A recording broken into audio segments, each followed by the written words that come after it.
Hola amigos curiosos, espero que estén pasando un excelente día.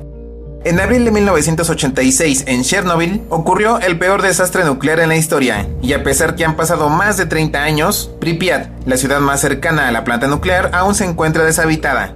Así que presten atención, porque en esta ocasión les presento 35 cosas que no sabían del desastre de Chernobyl. Número 1.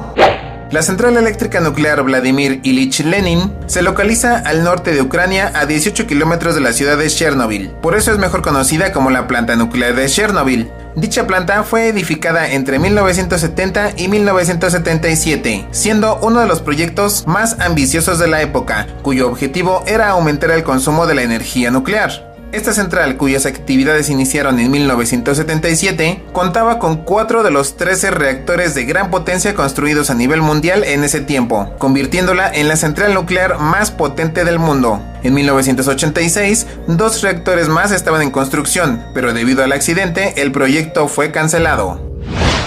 Número 2.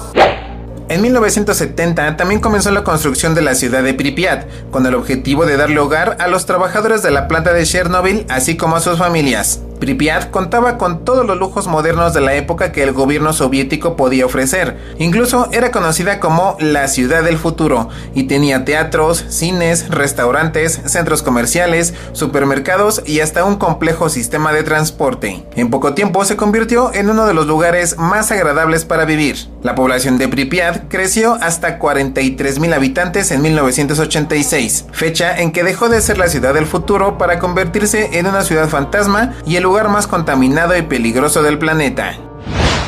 Número 3. El 26 de abril de 1986 a la 1:23 de la madrugada, en el reactor número 4 se llevó a cabo un experimento, para el cual fue necesario desactivar los sistemas de seguridad. En ese momento ocurrió un inesperado incremento de la potencia, causando una explosión en el centro del reactor. Pocos segundos después ocurrió otra explosión aún más fuerte que hizo volar la tapa del reactor con un peso de 1,200 toneladas. Pero además de la tapa, la segunda explosión liberó en el ambiente una capa de vapor radioactivo con fragmentos de uranio y grafito. Al mismo tiempo, una nube de humo y partículas radioactivas salió disparada 1,000 metros hacia el cielo. Se estima que la cantidad de material radioactivo liberado superó al de las bombas lanzadas sobre Hiroshima y Nagasaki. Número 4. El accidente nuclear de Chernobyl se clasificó como nivel 7 en la escala internacional de sucesos nucleares. Este es el nivel más alto posible, es decir, el accidente con las peores consecuencias ambientales. Número 5. Después de la explosión, los bomberos acudieron rápidamente a la planta nuclear para intentar apagar el incendio. Sin embargo, al desconocer que se trataba de material radioactivo, ninguna persona tenía el equipo de protección necesario, por lo que quedaron expuestos a altas dosis de radiación. Se calcula que 30 personas, entre operarios y bomberos, murieron a causa de la explosión de aquella noche. Esas personas son conocidas como los héroes y las primeras víctimas del peor accidente nuclear de la historia. Número 6. Las autoridades desconocían la gravedad del accidente y sus consecuencias. Por ello, a los habitantes de Pripyat no se les avisó del peligro que corrían. Al siguiente día, en la ciudad solo se rumoraba que había ocurrido un accidente en la planta nuclear durante la madrugada, pero eso era todo. Y mientras la gente realizaba sus actividades cotidianas, un grupo de militares, algunos de ellos utilizando trajes especiales, fue enviado a las calles para corroborar que todo estaba en orden. De igual manera, otro grupo de hombres, enviados también por el ejército, realizaron las primeras lecturas de radioactividad en la ciudad. El video que están viendo, amigos curiosos, fue tomado durante la mañana del 26 de abril, y los destellos blancos que se alcanzan a ver son consecuencia de la radioactividad en el aire.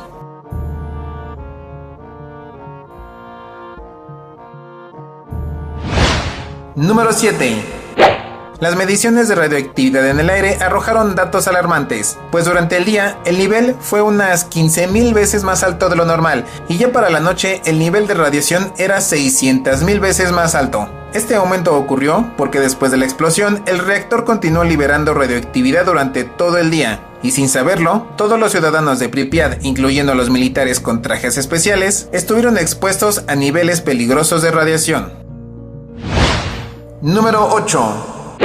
En ese tiempo, la radiación se medía en unidades llamadas ronches. Un ser humano sano podía soportar hasta 2 ronches por año sin que su salud se viera afectada, y 400 ronches se consideraba una dosis letal. Durante el 26 de abril, los ciudadanos estuvieron expuestos a una dosis de radiación 50 veces mayor a la que se consideraba inofensiva, es decir, 100 ronches ese primer día, por lo que a ese ritmo, en tan solo 4 días hubieran recibido una dosis letal. Por otra parte, un grupo de militares fue enviado para realizar mediciones en la base de la planta nuclear, donde el nivel alcanzaba los 2080 ronches. A ese nivel tan alto, un ser humano alcanzaría una dosis letal en tan solo 15 minutos. Número 9. A las 7 de la mañana del 27 de abril se tomaron las primeras medidas de seguridad. El gobierno envió 2.700 autobuses a Pripyat y ante la mirada asombrada de la gente se anunció que la ciudad sería evacuada a las 2 de la tarde. Para evitar el pánico se ocultó la gravedad del problema y se les dijo a los pobladores que regresarían en máximo 3 días. Sin embargo, nadie volvió. Número 10. El desalojo se llevó a cabo rápido y pacíficamente. Sin embargo, los ciudadanos ya habían estado expuestos mucho tiempo a la radiación, lo que les provocaría daños en la salud. Todos aquellos que presentaron síntomas como vómitos, náuseas y diarrea fueron trasladados al hospital número 6 de Moscú. En ese lugar, muchas personas presentaron síntomas fatales como el deterioro de la médula ósea y quemaduras que comen la piel y la carne hasta el hueso. 27 de las personas ingresadas murieron rápidamente. Además, se estima que unas 1.100 personas, entre las que se encontraban 560 niños de entre 0 y 14 años de edad, sufrieron cáncer de tiroides. Número 11. El 28 de abril, 48 horas después de la explosión, Pripyat ya era una ciudad fantasma completamente deshabitada. Las únicas personas que se quedaron fue el personal militar y miembros de una delegación científica creada para evaluar los daños y buscar una solución. El pequeño detalle es que toda esa gente menospreció la gravedad del problema y todo el tiempo estuvieron trabajando sin equipo de protección. Tanto era su desconocimiento del peligro que incluso aseguraban que el reactor volvería a funcionar en mayo o a más tardar en junio. Número 12. Durante los primeros días después de la explosión, el gobierno soviético no comentó nada a la comunidad internacional. Sin embargo, aquella nube de polvo radioactivo que fue liberada en la explosión ya no estaba sobre el cielo de Pripyat, sino que había viajado al norte gracias al viento. Entre el 26 y 27 de abril, la nube radioactiva llegó a Rusia y a Bielorrusia. El 28 llegó a Suecia, donde fue detectada por su planta nuclear, y poco tiempo después, una capa de polvo radioactivo cayó sobre Estocolmo. Días después, la nube radioactiva siguió su viaje llegando a Bavaria y al norte de Italia. Más tarde llegó a Gran Bretaña y a Grecia. Número 13. 3 días después de la explosión y debido a la alerta enviada por Suecia, el satélite europeo y el estadounidense voltearon hacia la Unión Soviética y descubrieron las ruinas de la planta nuclear. Además, la visión térmica mostraba la cantidad de calor que emanaba de ella, y de esta manera el mundo se enteró de lo que pasaba. Número 14. Mientras tanto, en la planta nuclear de Chernobyl, la situación no se había controlado, pues en el fondo del reactor destruido aún estaban hirviendo 1.200 toneladas de magma a 3.000 grados centígrados, enviando más polvo radioactivo al medio ambiente. Número 15.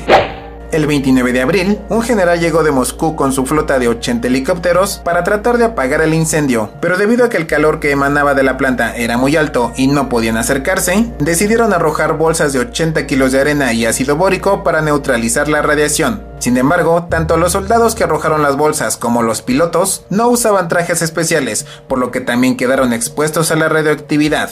Todo este trabajo fue en vano, porque las bolsas de arena arrojada no apagaron el magma hirviente, solo formaron un tapón que impedía ver dicho incendio, pero no impedía la salida del vapor radioactivo que emanaba del interior. Al mismo tiempo, la creciente temperatura debajo del tapón aumentaba la posibilidad de una nueva explosión. Número 16. El 1 de mayo, 5 días después de la explosión, el viento cambió de dirección trasladando las partículas radioactivas a la ciudad de Kiev, donde la población tampoco fue alertada del peligro que corrían. Número 17.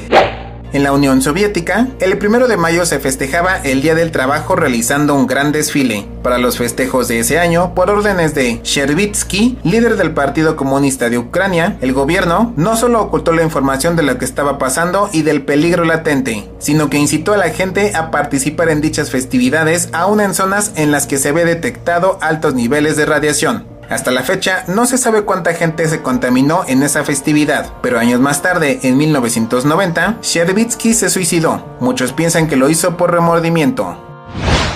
Número 18. Una semana después de la explosión, 130,000 personas fueron evacuadas de la ciudad de Chernobyl a 7 kilómetros de la planta. Después se evacuaron los poblados cercanos a 30 kilómetros. Muchas de esas personas ya habían recibido dosis peligrosas de radiación.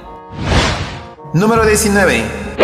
10 días después de la explosión, el 6 de mayo, surgió un nuevo problema. El agua que los bomberos arrojaron para apagar el incendio inicial se alojó debajo del reactor. Por otra parte, el magma formado por uranio y grafito, que aún continuaba hirviendo, se encontraba justo encima del agua acumulada, separadas únicamente por el piso de cemento. Pero debido al calor, se corría el riesgo que ese piso se rompiera y entrara en contacto directo agua y magma, lo que significaría una explosión con una fuerza de 3 a 5 megatoneladas, la cual hubiera afectado seriamente a toda Europa. Para evitar que eso ocurriera, un grupo de bomberos fue enviado para drenar el agua. Número 20. Después de drenar el agua, los mismos militares que arrojaron las bolsas de arena y ácido bórico fueron enviados para lanzar 2.400 toneladas de plomo sobre el reactor. Esto ayudó a disminuir la temperatura y la radiación. Sin embargo, solamente fue una solución temporal porque el magma aún continuaba hirviendo. Además, todos los pilotos y militares que participaron también murieron contaminados por radiación. Número 21. Con el pasar de los días, se descubrió que el magma finalmente se había filtrado por el piso, llegando a donde se encontraba el agua anteriormente, así que drenarla fue una sabia decisión. Sin embargo, se corría el riesgo que dicho magma continuara bajando más hasta llegar al suelo arenoso. El problema era que debajo de la planta nuclear se encontraba un enorme acuífero que abastecía de agua al país. Además, era importante colocar algo debajo del reactor para detener el camino del magma, o de lo contrario, se habría contaminado el río Pripyat y el Mar Negro. Número 22. Para resolver el nuevo problema, el 13 de mayo se llevó a un grupo de mineros originarios de Tula, un poblado ubicado a 1000 kilómetros de Chernobyl, para trabajar en la zona del desastre. El plan era que estos hombres cavaran un túnel de 150 metros desde el reactor número 3 hasta el reactor 4. Una vez que llegaran ahí, deberían cavar un espacio de 30 metros cuadrados donde se instalaría un sistema que enfriaría el reactor. Los mineros trabajaron 24 horas diarias durante un mes hasta que terminaron el túnel. Todos ellos lo hicieron sin equipo de protección y jamás se les comentó del peligro al que estaban expuestos. Se estima que un cuarto de esos hombres murieron pocos años después a causa de la radiación. Finalmente, el sistema de enfriamiento jamás se instaló. El espacio de 30 metros cuadrados únicamente fue rellenado con cemento. Número 23. A principios de junio, finalmente el incendio estaba controlado y la masa debajo del reactor ya no representaba un peligro. Sin embargo, no todo había terminado, porque el agujero que quedó después de la explosión, junto con los escombros, continuaban emanando gran cantidad de radiación al medio ambiente, por lo que era necesario limpiar la zona lo más rápido posible, tarea para la cual se sumaron tanto personal militar como civiles. A esta operación la llamaron la liquidación del accidente de Chernobyl, y a la gente que participó se le llamó los liquidadores. Parte de esa operación consistió en lavar el techo y el interior de cada casa cercana a la planta para eliminar el polvo radioactivo esparcido durante la explosión. Algunas casas incluso fueron destruidas. Tristemente, también fue necesario matar a cualquier animal que se cruzara en su camino, porque su pelaje se llenaba de polvo radioactivo y podría contaminar más lugares o incluso a otras personas. Número 24. En el mes de julio, las autoridades decidieron que la mejor manera de evitar que la radioactividad siguiera contaminando el ambiente era cubrir completamente el reactor. Para ello, diseñaron un enorme sarcófago, una especie de armadura, que comenzó a construirse en agosto. Su construcción no fue nada sencilla porque se tenía que colocar pieza por pieza como un enorme rompecabezas, corriendo el riesgo que el más mínimo error de cálculo provocara que la siguiente pieza no encajara. Además, las personas solo podían trabajar unos minutos para evitar contaminarse de radiación. Número 25. A pesar de lo complicado del trabajo, la construcción del sarcófago gigante avanzaba correctamente, pero cuando llegaron al techo del reactor encontraron un obstáculo: los escombros que habían quedado después de la explosión. Todo este escombro estaba altamente contaminado por grafito. Entre todo el escombro habían también barras de uranio. Una sola de estas barras podía matar a una persona en pocos minutos, por lo que era necesario deshacerse de todo el desecho antes de continuar con la construcción del sarcófago. Número 26. Debido a la radiación tan alta de los escombros, decidieron utilizar robots. Estos empujarían toda la basura radioactiva al borde y abajo otros robots lo recogerían para enterrarla. Todo marchaba bien, pero pocos días después, también los robots fueron víctimas de la radiación que afectó sus circuitos electrónicos, dejándolos completamente inservibles. Al final, las máquinas fueron reemplazadas por soldados, que utilizando rudimentarios trajes cubiertos con plomo, trabajaron un poco más de 2 semanas retirando el escombro contaminado. Para evitar una exposición letal a la radiación, los soldados trabajaban únicamente entre 40 segundos y 2 minutos. Como si se tratara de una competencia mortal, los hombres tenían que levantar un poco de escombro con una pequeña pala, caminar lo más rápido posible al borde para tirar dicho escombro y regresar rápidamente para resguardarse del peligro. Los primeros días, mientras el techo se despejaba, debían caminar sobre los mismos desechos que tenían que retirar. Se estima que 3.500 personas participaron en la peligrosa tarea. Número 27. Después de retirar los escombros, la construcción del sarcófago continuó y finalmente el trabajo quedó terminado 7 meses después. El costo total fue de $18,000 millones, pero dicho sarcófago no era eterno porque las autoridades anunciaron que únicamente sería útil durante 30 años antes de sucumbir al clima y a la misma radiación que guardaba en su interior.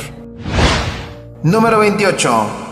Pero, ¿qué pasó con todos los militares que participaron en la operación, la liquidación del accidente de Chernobyl? Con el paso de los años, muchos de ellos continuaron visitando el hospital número 6 de Moscú, ya que su salud se vio afectada a tal punto que ya no pudieron volver a trabajar, y como premio, las autoridades les recortaron el subsidio social. Se calcula que aproximadamente 500,000 personas participaron en las labores de limpieza y construcción del sarcófago gigante, y de ellos, más de 20,000 ya habían muerto para el 2006.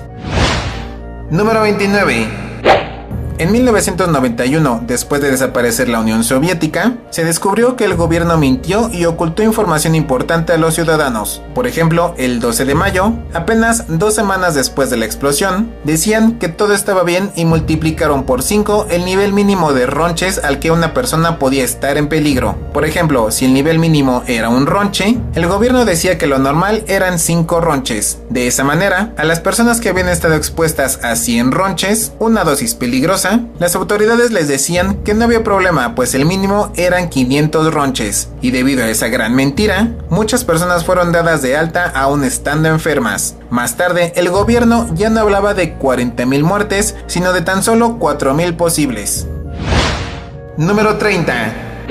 Entre toda la gente que fue evacuada de Pripyat, se encontraban mujeres embarazadas. Algunas de ellas sufrieron abortos prematuros y otras cuantas vieron nacer a sus hijos con serias deformaciones y mutaciones provocadas por la radiación. Se desconoce cuántos niños nacieron con esos problemas, ya que es una información de la cual el gobierno no quiere hablar. Número 31. A pesar que han pasado más de 30 años, Pripyat y otros poblados cercanos a la planta de Chernobyl continúan siendo inhabitables, ya que, aunque los niveles de radiación han disminuido, la Tierra ya quedó contaminada. De hecho, se estima que desde 1986, la radioactividad se hunde 1 centímetro por año contaminando las plantas y los árboles. Para poder habitar sin peligro, se tendrían que desenterrar 30 centímetros de tierra a lo largo de todos los poblados contaminados, y después guardar esa tierra en contenedores sellados, lo que significa un trabajo prácticamente imposible. Número 32. A pesar del peligro constante, mucha gente que vivía en los poblados cercanos a la planta de Chernobyl regresaron a sus hogares. En un principio, el gobierno insistió en retirarlos, pero la gente se obstinó en quedarse, ya sea porque se sentían incómodos en los refugios o simplemente añorando su tierra natal. Esas personas dicen no tener miedo a la radiación, a pesar que constantemente están consumiendo alimentos contaminados. Número 33. Aunque parezca una locura, existe una ruta turística en Pripyat. Pagando unos $100, cualquiera puede visitar el pueblo fantasma más contaminado del mundo. Las autoridades aseguran que la radiación a la que los visitantes están expuestos es muy baja, siempre y cuando se respete el tiempo y las rutas trazadas por los guías. Aseguran también que la radiación es 160 veces menor a la que se recibe en una radiografía de tórax. Pero claro, ¿qué van a decir ellos si ese turismo representa un buen negocio, verdad? Número 34. Tal y como aseguraron los expertos que construyeron el sarcófago gigante en 1986, en la actualidad ya está bastante deteriorado. Por ello, desde el 2012 comenzó la construcción de uno nuevo, el cual ya fue colocado en noviembre del 2016. Se trata de una gigantesca estructura en forma de domo de 110 metros de alto, 150 de ancho y 256 de largo, y con un peso de más de 30.000 toneladas. El nuevo sarcófago fue construido a 180 metros de distancia del reactor dañado, y fue trasladado hasta este mediante unos rieles. Este sarcófago tendrá una vida útil de 100 años. Para la construcción y colocación de este nuevo sarcófago participaron más de 10.000 personas, y para que no estuvieran expuestas a la radiación, solo trabajaban por lapsos de 2 semanas. Además, se retiraron 55.000 metros cúbicos de material contaminado y se cubrió todo el terreno con cemento. Número 35. Actualmente, debajo del reactor número 4, aún se encuentra la masa que se derramó durante la explosión en 1986, aquella que representaba un peligro si tocaba el agua. A esta masa se le conoce como el pie del elefante. Algunos expertos aseguran que aún irradia calor y su nivel de radiación es tan exageradamente alto que el simple hecho de estar parado a su lado, aún utilizando el mejor traje de protección, significaría una muerte segura en tan solo 5 minutos. Este sin duda es el lugar más contaminado y peligroso del planeta. Antes de terminar, les dejo unas imágenes de cómo se ve Pripyat actualmente.